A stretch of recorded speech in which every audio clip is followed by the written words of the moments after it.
Get us shorties in front. Thank you. Well, thank you all for coming. I'm going to talk very briefly, and then my colleagues, whoever want to say something can. When I'm done, we will take questions. If you direct the questions to me, I will either answer it or designate to someone, or you may choose a senator to ask questions to. So with that, I will open by telling you that the people of Israel have suffered a terrorist attack that many are equating to our own September 11th. Mass gunmen, entire families in their homes, massacred babies and the elderly, and dragged hostages across the border into Gaza. We saw a lot of it in the film, on TV, and otherwise.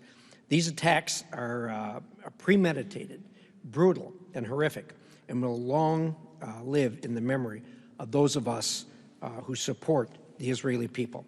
Our message to the Israeli people is clear. We stand with you, and we will do all that we can to ensure you can rebuild, defend your land and people, and ensure that Hamas can never, ever do something like this again. This is different than the previous incursions. Almost immediately after the attacks, we saw misguided and dangerous calls for a ceasefire and mediation. These harmful messages failed to recognize Israel's legitimate right to protect its people. You can't mediate with terror organizations. You have to go to the source and eliminate it, which I know the Israelis are working to do. They do war like we do war, not like terrorists do war, and they are very sensitive to damage to civilians.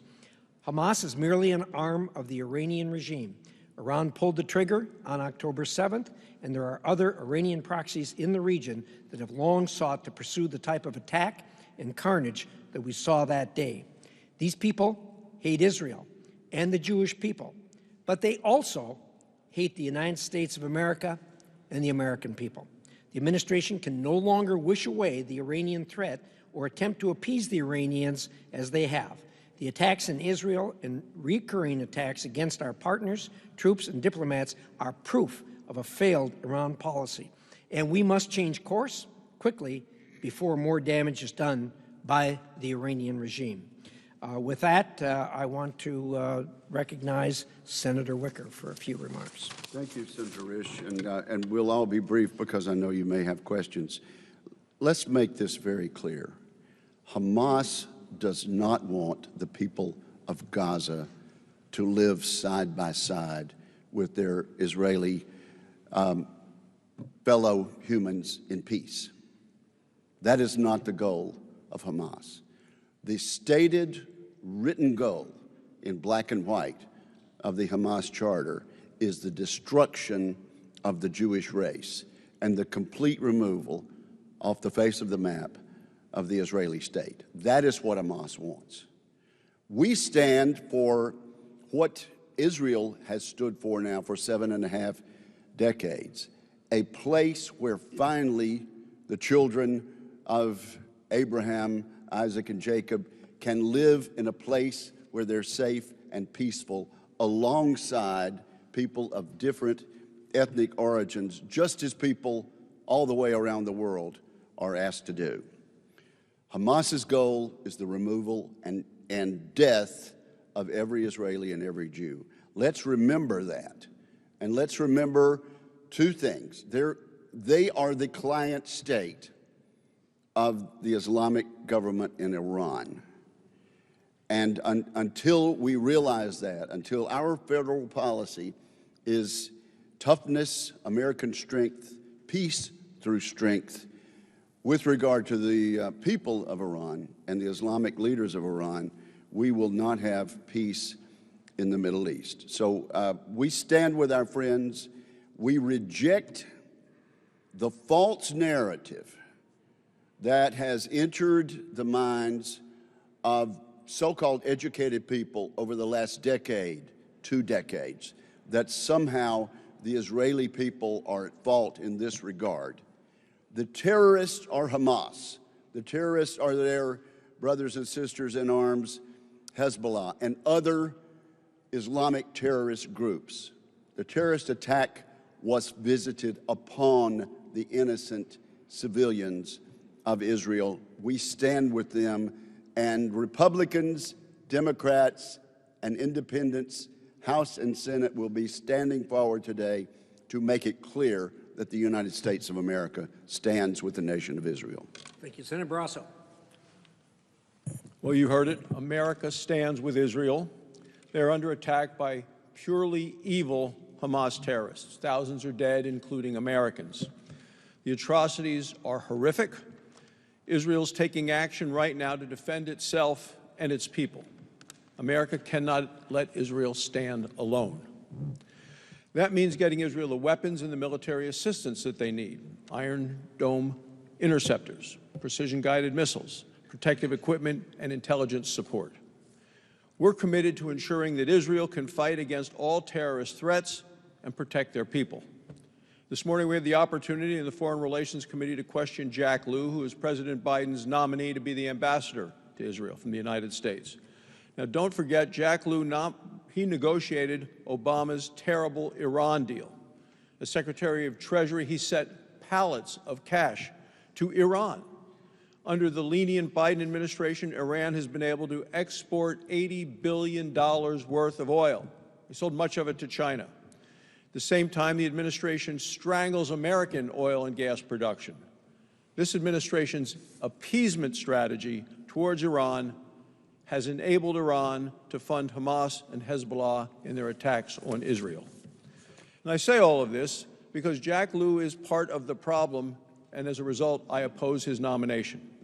We have a capable charge d'affaires who is right at the embassy right now. Stephanie Hallett is a professional foreign service agent, officer, spent an entire career in the region, knows the people, knows the region. The president should nominate her to be ambassador. She could be confirmed quickly. America the support for Israel is unwavering. The message needs to be clear from the president, from his ambassador, and from the people, all of us serving in Congress today. Thank you. Senator Ernst. Thank you, Senator Risch. And I just returned a number of days ago from a bipartisan delegation that I led to the Middle East. And there should be no question that the United States will stand and does stand shoulder to shoulder with Israel.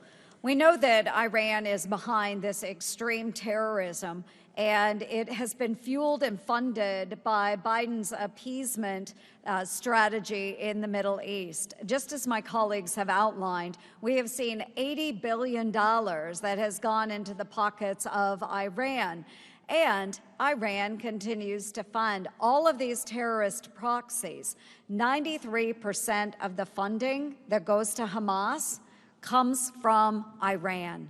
100% of the funding that goes to the Palestinian Islamic Jihad comes from Iran.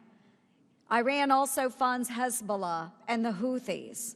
So we see a trend in the chaotic Middle East.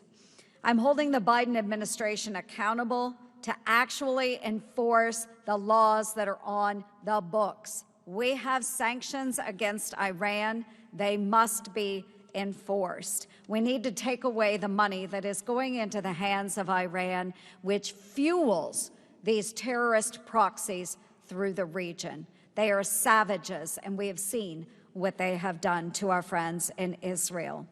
To support Israel, we must defund these terrorists who perpetuated this heinous attack against Israel. Thank you. Senator Hagan. Thank you. My colleagues have done a good job of pointing the finger to the true culprit here. It's unfortunate that President Joe Biden will not do so. He's in Israel. None of his remarks pointed to the fact that Iran is behind this, the world's greatest sponsor of terror. If you look at what happened during the Trump administration, we imposed a maximum pressure campaign on Iran. We brought the flow of funds to Iran down to a trickle. What happened? In 2021, Joe Biden was confirmed to be president. Joe Biden then implemented a new policy toward Iran, a policy of appeasement, setting aside the maximum pressure campaign of President Trump. And what we've seen then is a dramatic ramp-up of revenues. Joe Biden put in place a special envoy, Robert Malley. Robert Malley has now had his security clearance stripped. He's been dismissed from the State Department, and he is under federal investigation. This is the person that was in charge of negotiating with Iran. This was the person that was in charge of the non-enforcement of sanctions. This was the person that oversaw the Biden administration's failure to enforce the sanctions that so greatly enriched Iran. If you look back to the Trump administration, by 2020, we had reduced Iran's revenues to below $8 billion. It was widely reported in the media that both Hezbollah and Hamas were going broke. Once Joe Biden comes into office, once Rob Malley takes his post, we see the Iranian regime enriched beyond comprehension. We see the violence coming from Gaza in 2021 in the 11-day war against Israel. And now we've seen the most horrific act yet. Iran's fingerprints are all over this. The Biden administration needs to wake up and accept responsibility in this policy of appeasement and bring civility back to the world. Thank you. Thank you. Senator Sullivan. Thank you. Thank you, Senator Risch. I think you're going to see a common theme here, but I want to emphasize what Senator Haggerty just mentioned. Appeasement and accommodation of Iran, which has been the policies of the Obama administration and the Biden administration, has been a failure and hugely destabilizing throughout the Middle East. This policy has demoralized our allies, not just the Israelis, but the Gulf Arab states, Egypt. It has emboldened Iran. It has put billions of dollars in the coffers of terrorist proxies. And it has put the lives of Americans and our allies, like Israel, at extreme risk. And it has shattered deterrence. All you have to do is look at what's going on in the region right now. As Senator Haggerty mentioned, the Trump administration did something that's really hard to do. It reestablished deterrence in the region with regard to Iran. How did it do this? Maximum pressure campaign in terms of oil, but other areas like ballistic missiles. It launched a peace process with regard to the Abraham Accords and normalization with Israel, which Iran hated. And of course, it was not afraid to take out terrorist leaders like Soleimani, which the previous administration did. As is already mentioned, the Biden administration on day one moved to loosen and reverse this tough strategy against Iran. What has it gotten us? We're seeing what it's gotten us. And think about this. It's not just this $6 billion ransom that they were negotiating. Literally, as the Iranians and Hezbollah and Hamas were planning the biggest slaughter of the Jewish people since the Holocaust, it is the oil that's been put on international markets. It's foreign currency reserves. At the end of the Trump administration, Iran had $4 billion in foreign currency reserves. They now have 80.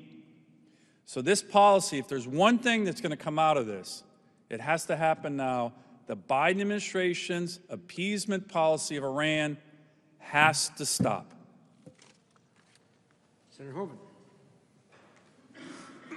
Thanks, Senator Risch. Thanks for putting together this press conference and for your leadership on foreign affairs. For those of you that know Senator Risch, you know he's very much to the point. He's a person who, you know, doesn't give big, long speeches. He gets to it, and this is a great example. This is about showing unity in support of Israel, and that has to be the message. You're going to hear that from every one of us. I believe that you're going to hear that from every member of our caucus. This is about unity in support for Israel. What Hamas did, atrocious doesn't even begin to explain it. Horrific. It's beyond belief. Killing indiscriminately. Taking hostages. Imagine if that was your family member. Unprovoked attack, doing that. Just sit and think for a minute if it was your family. It's unbelievable.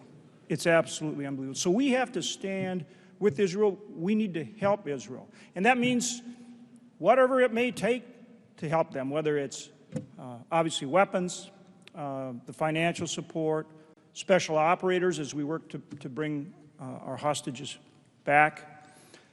But at the end of the day, they have to defeat Hamas. It's not just about stopping Hamas this time. We can't have this happen again. This can't happen over and over. They need to be stopped. The world community needs to come together and say, this is not acceptable. This needs to stop. And it's really important that we understand a couple of things. One, Iran is behind this. And we need to quit kind of parsing words on this. Iran is behind Hamas. Iran is behind Hezbollah. That's how they get armed. That's how they get trained. That's the reality. So let's face that hard, cold reality and put maximum pressure on Iran. That means severe sanctions without waivers. They are the largest sponsor, the largest state sponsor of terrorism in the world. That's where the funding's coming from. That's where the resources, that's where the training, the equipment, that's where it's coming from. We need to recognize it, and not just the United States, but the world community needs to say, enough, we're stopping that right now. Severe sanctions without waivers. And the other thing is, we got to see it through. It's not enough to say that we're standing here today unified and supporting Israel. We must see it through. And we know there are tough days ahead. And we cannot waver. We must be clear-eyed. We must see it through. This cannot continue to happen in the future. Hamas must be stopped, not just this time, but so that there is not a repeat of this terrible atrocity. Thanks, John. Senator Scott. In Florida, we've got a lot of individuals that have family members in Israel, and we have a lot of people in our state that came from Israel. I've had a lot of trips to Israel. Yesterday, I talked to a lady that worked at a kibbutz that I had the opportunity to visit on one of my trips back in 2019. She's only alive because she was not there. I asked her what happened. She said the people on my left, the house on my left, the house on my right, almost every house on the street, everybody was shot at gunpoint. She said her sister was in a secure shelter, and she was talking to them, and Hamas was trying to break in. She said kids watch their parents be shot, and they've been kidnapped into Gaza. She said she's seen the pictures of babies mutilated from her village. She'll never be able to go back to her village. She's lost everything. So we're only up here talking because Iran backed Hamas and did all this, because they hate Jews. They hate Jews, they hate Israel, they hate America, they hate Americans. That's why we're here. 31 Americans are dead. We don't know how many Americans are held hostage. 1,400 Israeli Americans and Europeans are dead. They're dead. I want to make sure Iran gets held accountable and Hamas gets held accountable. Hamas needs to be destroyed. Every member of Hamas needs to be murdered, killed. They need to be dead, what they did. So, as you've heard, we have a president that appeases Iran. So if you look at some of the pictures and some of the videos about the attack, what they have? They had humanitarian aid, first aid kits that Hamas is using. If you look at Israeli TV, you see a whole bunch of pictures of rice bags with bullets in it to go to Hamas. But so this is our money going to Hamas. That's exactly what it is. So today, President Biden announced $100 million more money aid for Gaza and the West Bank. That's our money. As we go, while they're holding Americans. They're holding Americans, and we're going to give them money. I mean, would you do that? Who would do that? Who would give someone, they're holding your family hostage, they've killed your family, and we give them money? This is crazy. So I've got a bill. I'm going to do a UC this afternoon, Stop Taxpayer Funding the Hamas Act. It's going to stop this. And I wish we had a president that understood this appeasement doesn't work and started talking about the 31 Americans that died and the unbelievable number of Americans that are still being held hostage. What in the hell is he doing to get them back? Why would we spend a minute of our time and clearly none of our money to figure out how to get more aid to Gaza to help terrorists? This makes no sense. Thank you. Senator Marshall. Thank you. Over the last several days, as I've contemplated the next weeks and months that lie ahead of us, and yes, it's going to be weeks or months, I'm reminded of the words of my boyhood hero, the 34th President of the United States, when President Eisenhower talked about war. Ike said that I hate war as only a soldier who's lived it can, as one who's seen its brutality, its futility, and its stupidity. I just want to warn Americans that when this war, this invasion of the Gaza Strip starts, it's not going to be pretty. There are no good photos that are going to come out of this war. But what Americans need to remember, that the blood they're seeing belongs on the hands of Iran and Hamas. They're the ones that have caused this. These are the ones that are hiding behind innocent women and children. As we go forward, what we need to see out of the White House is a very clear vision, a very clear mission. You know, number one, we need to be focused on getting American hostages and citizens back safely. And every day this president wastes, we have hostages that are being beaten by terrorists from Hamas. Next, number two, we need to cut the head off the snake, and Iran is the snake, and let all the puppets, all the terrorist organizations know if they engage that there will indeed be hell to pay. And lastly, Israel needs to know that we will stand beside you no matter, not if, but what. We will stand beside you no matter what. That as these days get tougher and we see death and destruction, that we're going to stand beside you knowing that the blood being shed belongs on the hands of Iran and Hamas. Thank you. Thank you. Senator Ricketts. I want to reiterate what my colleagues have already said. We stand with Israel. We must continue to stand alongside them as they take on this war to destroy Hamas. Hamas has committed unspeakable acts of terror that have already been described. And Israel has not only the right, but the responsibility to defend itself. And we need to make sure Israel has the resources to do that. We also need to make sure that we know that this was brought upon Hamas by their actions. And when we talk about responsibility, should any harm fall to any American hostages in Gaza, that is solely on the responsibility of Hamas.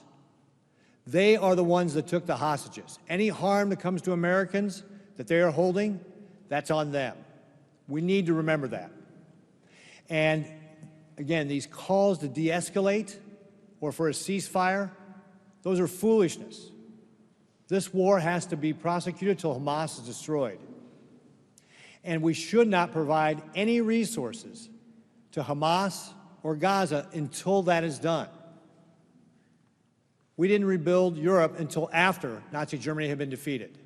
And that is the way this should be done now. You don't provide your enemies resources. So the president's humanitarian aid, again, is misguided. We need to make sure that Israel has the resources to win this war. We cannot be supplying the enemy. Thank you. Thank you. Senator Hyde-Smith. Thank you. I have on my Jerusalem cross today. I put it on early morning of October the 7th. The most important thing we can do is pray for Israel and the people of Israel, but we've got to put feet to those prayers. We cannot stop there. We've got to take action. It is amazing of the capabilities that the United States has when we go in to defend. I'm afraid that Hamas has taken advantage because they've been emboldened by President Biden's weak policies. In Afghanistan, the decision to unfreeze $6 billion of Iranian oil revenue. I will support those policies that shore up Israel's security.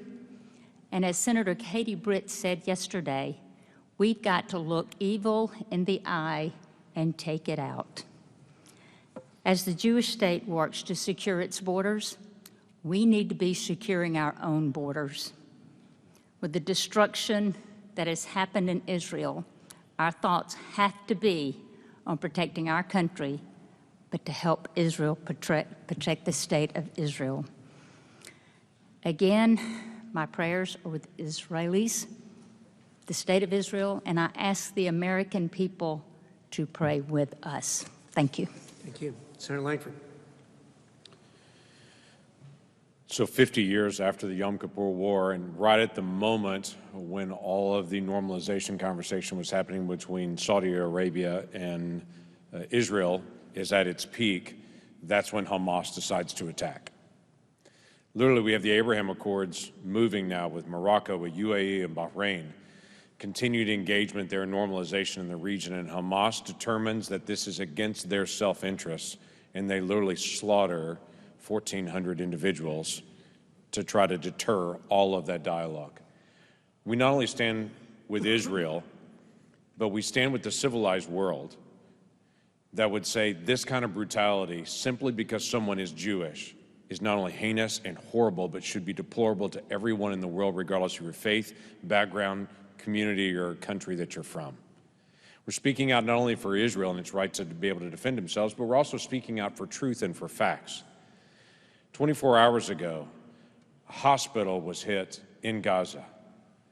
Around 500 civilians lost their lives senselessly, and immediately Hamas and nations around the region announced that it was Israel as an airstrike that killed all those individuals. The meetings with Biden were canceled because of that.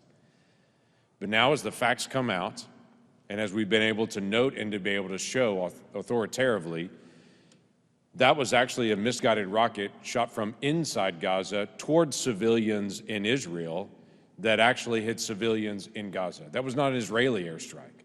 I would call on all of the nations around the world that called out Israel for that strike to immediately change their statement and to be able to call out Hamas for that strike against that hospital, and to be able to let their own people know this is what is happening with these heinous acts of terrorism and with the violence that Hamas is actually bringing. And one last comment. While we're saddened and grieved and overwhelmed by 31 Americans that have died and 1,400 Israelis and countless number of civilians in the area, we also should be keenly aware that 9/11 occurred with 20 individuals in the United States that were illegally present in the United States that we did not account for, and they carried out those heinous acts of terrorism here. In the past 2 years, on our southern border, 70,000 individuals have crossed and been released into our country that were identified by DHS as what they call special interest aliens. These are high-risk individuals coming from Iran, from Iraq, from Syria, and other nations. They've crossed our southern border and been released into the United States, awaiting their hearing. We have no idea where they are. 70,000. These are individuals that came between the ports of entry and got into our country even after their identification as a special interest alien. The Biden administration needs to take seriously not only what's happening in Israel, and we are glad to be able to stand alongside our ally Israel, but we should take seriously the lessons that should have been learned from 9/11 for our own border, that we will not have an insecure border that is ignored from the real threats that are coming across. This administration needs to shut down that border and needs to be able to pursue all those special interest aliens currently in our country to have them not currently roaming free in our nation. Thank you. Senator Fisher. Thank you, Chairman Risch. Hamas's cold-blooded attack last week, it was loathsome and it was obscene. And what we see when we look at terror of that proportion, we have to have a response. Israel has to have a response. We stand with Israel. They have the right and they have the responsibility to do what needs to be done. They have to defend themselves, and we are there to offer them assistance. We need to provide the Israeli government with support that it needs to defend its own territory and to defend its people. And this will allow Israel the resources to make difficult decisions that it's going to have to make in the days and the weeks and the months ahead. The really difficult decisions that Israel has to make because they're a sovereign nation.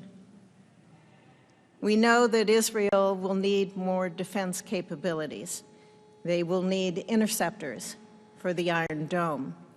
We know that Israel will also need more offense capabilities like precision-guided munitions.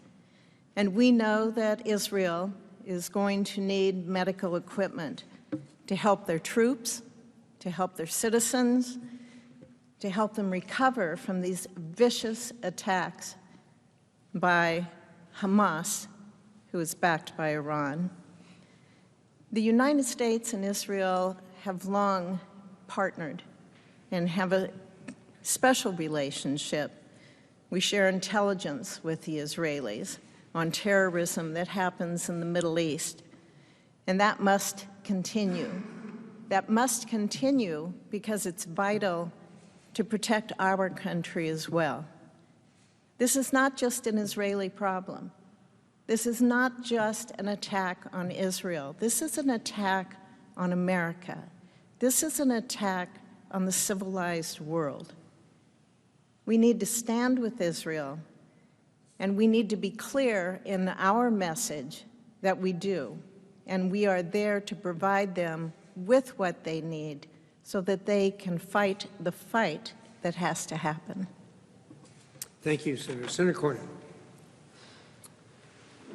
In the days following this terrorist attack on Israel, I met with two women at the Temple Emmanuel in Dallas, Texas, a synagogue, where Kim told me about her two sons, both of whom were born in Dallas, American citizens, Texans, but who are now fighting with the IDF, the Israeli Defense Forces.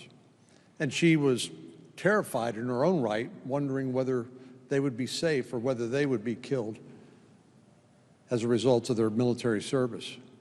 Another woman was a teacher at a kibbutz who said that who'd recently moved to Dallas. She recounted her phone just buzzing constantly with messages from people who were being attacked by Hamas as those attacks took place. And you can imagine her emotions, her fear,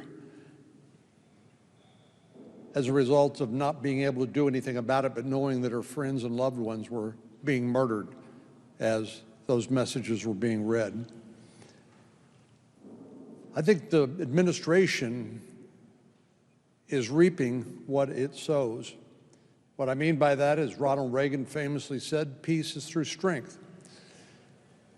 If Iran and Hamas had been afraid of what the response would be, they never would have made the attack in the first place.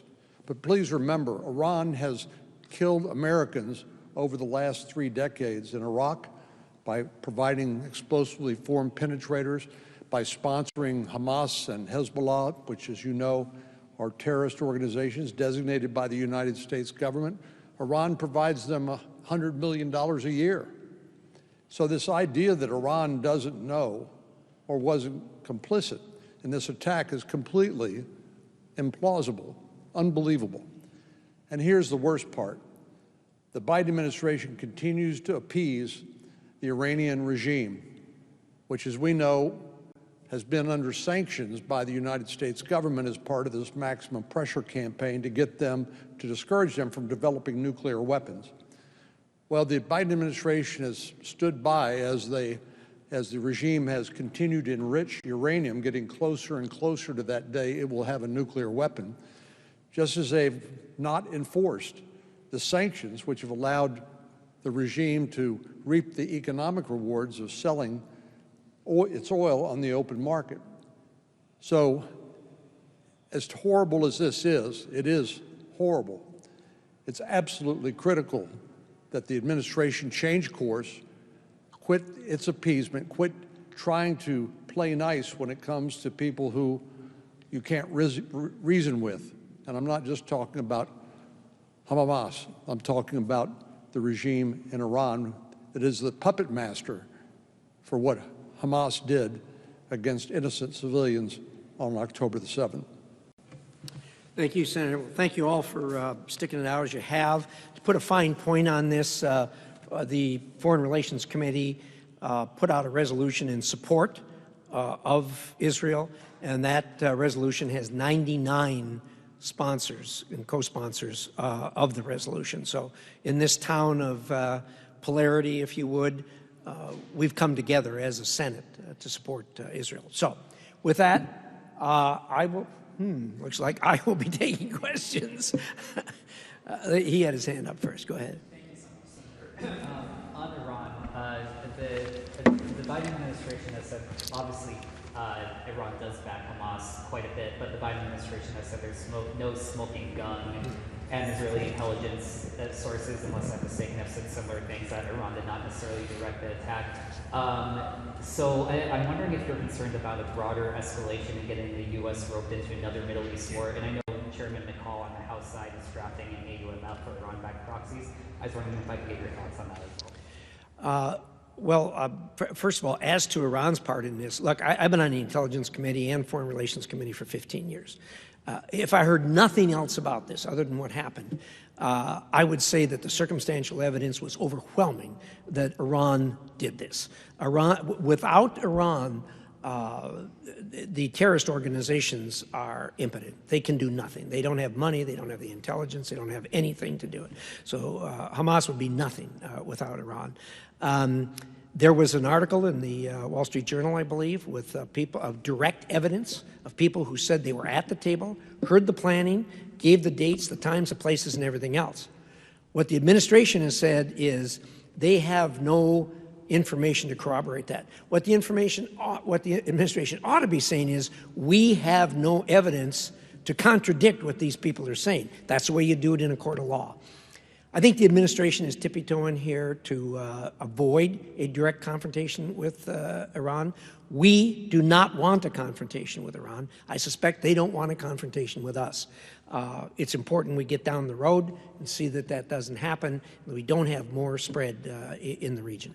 Good questions. Sorry, AUMF on the House side, are you, how do you feel? You know, I haven't talked with Chairman McCall about that. I'm going to pass on that for right now. But I'll look into that. Senator, the rush is on to bring these American hostages home safely. Do you feel that the Biden administration is doing enough with what you've heard in your Senate Intel briefing? Yeah, I'm not going to comment on the exact facts of what's going on. Indeed, I can't. But let me say, every American wants the Americans home. That is a high priority. But remember, it's not America that's responsible for this, and it's not Israel that's responsible for this. Somebody ought to ask Hamas that question and say, what are you doing about the hostages? Because they have the hostages in their custody. They took them. They're responsible for them, and only they can answer the questions that you would have about the hostages. And Hamas says that they will release the hostages if there is no action taken against them. There should not be any if on that. They should release the hostages, period. Okay, you were quick here.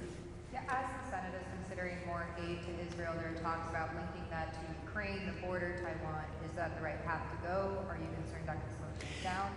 Yeah, I'm going to leave that to leadership. They are going, I'm told that there's a package coming from leadership on national security issues, and it isn't just on this.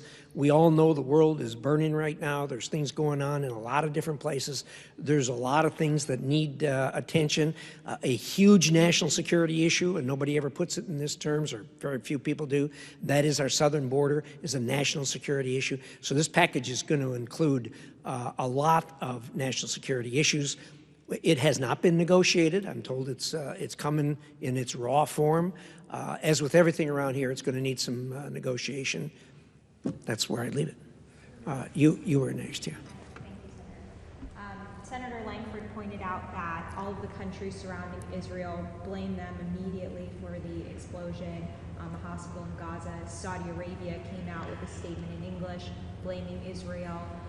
You have been in Saudi Arabia. You've shook hands with Crown Prince Mohammed bin Salman. Senator Ernst was in Saudi Arabia on October 7th.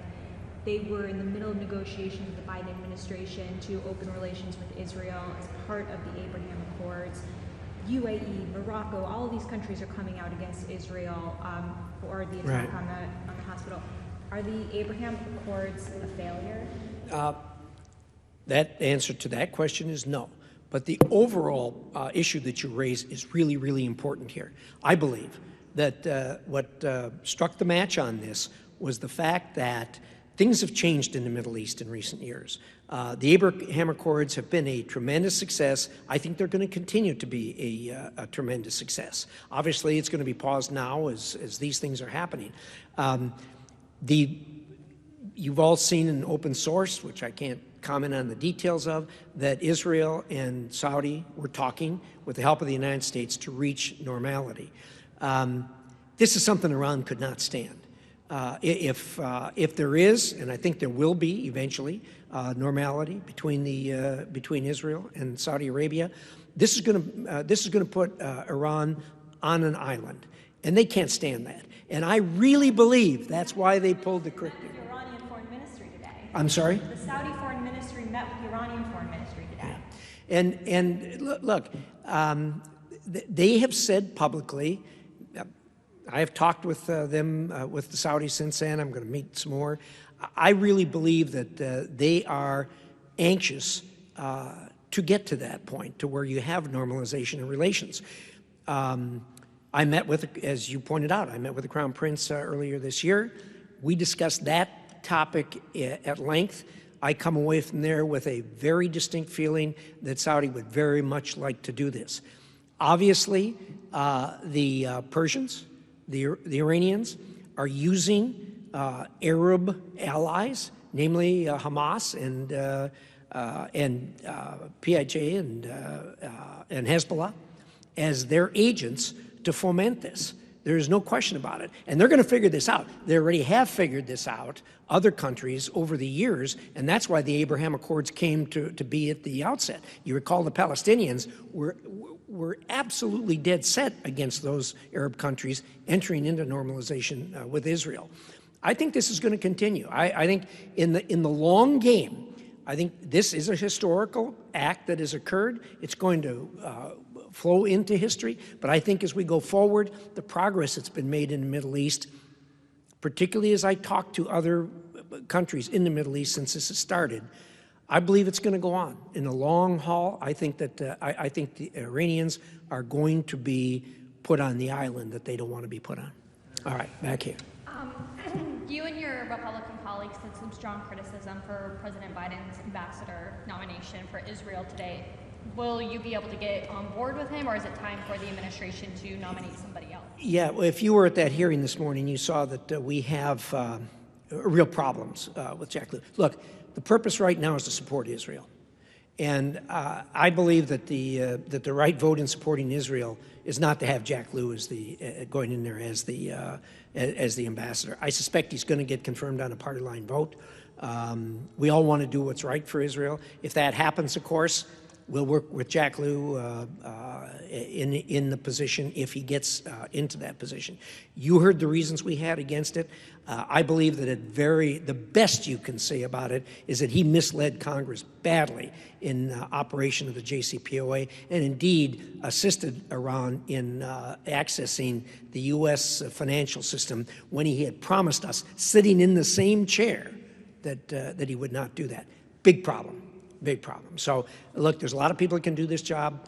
Advice and consent of the Senate. My advice is I'd like to see somebody else there. When it comes to the consent, we'll see how it turns out. Yeah. Do you have a sense yet? I know you're about to give a classified briefing later today, but do you have a sense yet of what the Israelis are going to need from the United States that will, I presume, be included in the supplemental? I do. Are you able Thank to you. detail any of that? No, I can't yet. No, we have a very clear understanding of that, and that's been from the moment this started, that those wheels went in motion to get an understanding of what it takes. Because you've heard, I mean, this commitment and this support by the U.S. Senate, and I'm certain by the House too when they get to it, is incredibly strong, and we're going to help. We're going to help. Senator Schumer has said he wants to move quickly on a A little louder, I'm sorry. Senator Schumer has said he wants to move quickly on a package once it comes out. The House still has no speaker. Are you putting any pressure on your House counterparts to try to resolve their issues so that anything you guys do can move through the House as well? You don't have a really good answer to that question. This is my 43rd year in the Senate, 28 of them at the state, 15 here. And I led a Senate for 20 years. And I didn't learn everything, but one thing I learned that it's absolutely crystal clear. The last thing a House of Representatives need is a Senate telling them what they think should happen and advising them in that regard. They'll get through this, and they'll figure it out themselves. We all want to get there. Everybody wants to get there. They'll get it done. Jewish Voice for Peace is currently protesting in the Canyon Rotunda asking to stop. You know, I can't hear. The acoustics in this room are horrible. Jewish Voice for Peace is in the Canyon Rotunda right now asking for Congress and for Biden to not give aid to Israel. What is your response to Jewish Voices asking to end? You know, why don't you come on up here? The echo, there's a real echo in here, and I'm just not picking up. I heard somebody is claiming something about something, and Jewish Voice for Peace. It's a group that's protesting in the Canyon Rotunda right now. they're protesting where? What are you guys doing here?